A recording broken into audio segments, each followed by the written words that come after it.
Hello, I'm Tim Ervelina, the deacon at Church of the Advocate and Trinity Episcopal Church in beautiful Asheville, North Carolina.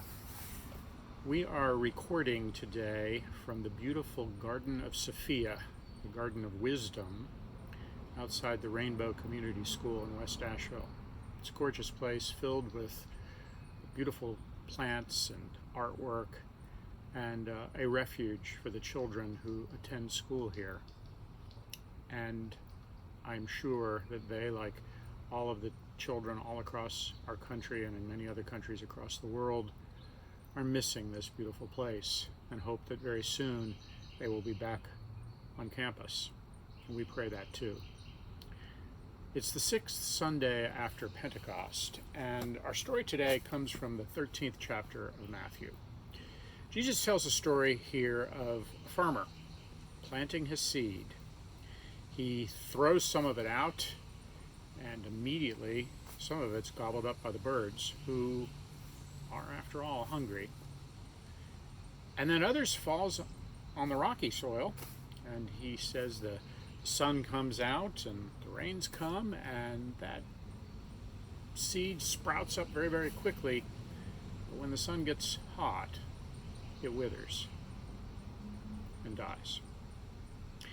And another seed is thrown among the thorns, and it shoots up, but the thorns eventually choke it out. And finally he says, there is some that is on finely tilled, well fertilized soil. And that seed has an amazing harvest. Well, this is an interesting story, and in the setting of the story, Jesus has told it from a boat. He's had to go out to a boat on the lake because there are so many people out on the beach when he comes out that morning that want to hear him, that the only way he can talk to all of them is to get in the boat and go back off a little ways off the shore and begin to talk. But of course, at the end of the story, people are puzzled, as they usually are at Jesus' stories. They have no idea what it means, including his disciples. And so Jesus explains the parable. He says, well, there are those who, when the seed of the kingdom gets cast about, there's immediately an enemy that grabs it and takes it away. And then there are those who respond and think it's great and shoot up very quickly, but as soon as it gets a little rocky, the heat gets to them and they wither. And then there are those who struggle to sprout and find themselves amid thorns, and they never quite produce, and they're choked out by the thorns. But there are others, he says, who understand and hear this special word of the kingdom and take root and get fruit. I like to think that this is a story not so much about a farmer as it is about different types of soil. You see, the first type of soil was hard, and the seed never had a chance to go down in it and germinate. And the birds took it. Well, birds are part of the natural order of things, aren't they? However, there were times when birds back in that ancient time of Israel where, to a subsistence farmer, the existence of birds on your farm could be disastrous, particularly if you weren't a very careful farmer and you threw the seed out there for the birds to get. Birds, of course, needed to eat, just like every other creature, including the farmer. And they were just doing their job, just being birds. Birds are known, too, to take seed, transport it from one place to another, so that while the farmer may think that the bird has stolen his seed, the bird may actually be looking for a place where that seed might do better. This actually in nature serves some great purposes, oftentimes, particularly with fruit trees.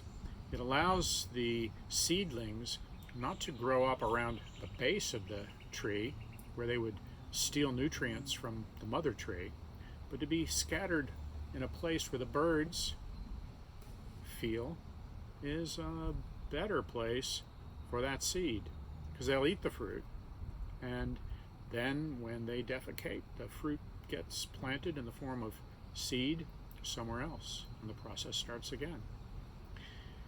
Well, then there's the seed that goes on the rocky soil.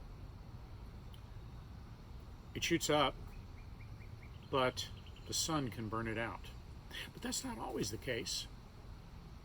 As a matter of fact, in Japan, there's a way of growing called bonsai, which often plants into rocky soil and cultivates that soil to produce magnificent trees and other plants. Then, of course, there's the seed that falls among the thorns. But here in western North Carolina, we see that all the time. Haven't you been walking on a trail in one of the mountains when you've seen berries sticking their heads between the thorns or the poison ivy, and carefully reach down in to pluck that perfectly ripe, wild blackberry? I know I have. Earlier this morning, actually. And then, of course, there is the seed which gets put in the right soil and just is as fertile and fruitful as can be, 100-fold, 60-fold, 30-fold, and feeds many, many, many times more people the seed of the seed. That's the way farming is supposed to work. Well, here at the Red Door, we are farmers too. We find all kinds of hearts in which to sow seed. And sometimes, before it even has a chance to germinate, something happens.